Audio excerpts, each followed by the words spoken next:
যাদের দ্রুত বীর্যপাতের সমস্যা রয়েছে, আজকের ভিডিওটি তাদের জন্য। আজকে আপনাদেরকে আমি দুইটা জিনিস জানিয়ে দেব, আপনারা অবশ্যই মনোযোগ দিয়ে শুনবেন। এই টোটকা দুইটি খুবই গুরুত্বপূর্ণ এবং গাছ এবং দ্রব্যগুণের মাধ্যমে সিস্টেম করা হয়েছে। খুবই পুরানো এবং দুর্লভ কিতাব থেকে আমি সংগ্রহ করেছি। এই দুইটা টোটকা আপনারা যে নিয়ম মোতাবেক আপনারা যদি প্রয়োগ করতে পারেন, অবশ্যই ইনশাআল্লাহ সফলতা পাবেন এবং আপনার দ্রুত বীর্যপাত রোধ হবে। এবং এই টোটকা দুইটি খুবই সহজ। একটি হইতেছে, আপনার আশেপাশে লজ্জাপতি গাছ পাওয়া যায়। আপনার আশেপাশে পতিত কোনো জমিতে আপনি দেখলে পাবেন।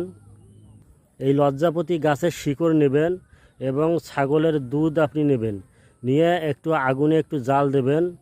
শিকড়টা একটু থেতলিয়ে নিয়ে দুধে দেবেন, তারপর জাল দিয়ে অল্প থাকতে নেমে এই দুধটা সংগ্রহে রেখে দেবেন।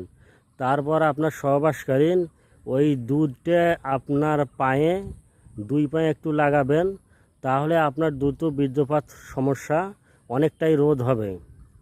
এবার দ্বিতীয়টি শুনুন।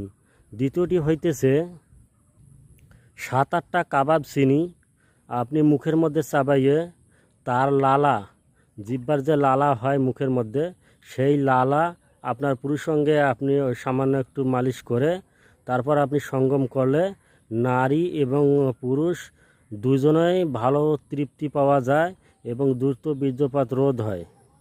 এরকম আরও দ্রুত বীর্যপাত এবং যৌন চিকিৎসা সম্পর্কিত ভিডিও পেতে চ্যানেলটি সাবস্ক্রাইব করে পাশে থাকুন এবং ভিডিওটিতে একটি লাইক দিয়ে উৎসাহিত করুন। ধন্যবাদ সকলকে।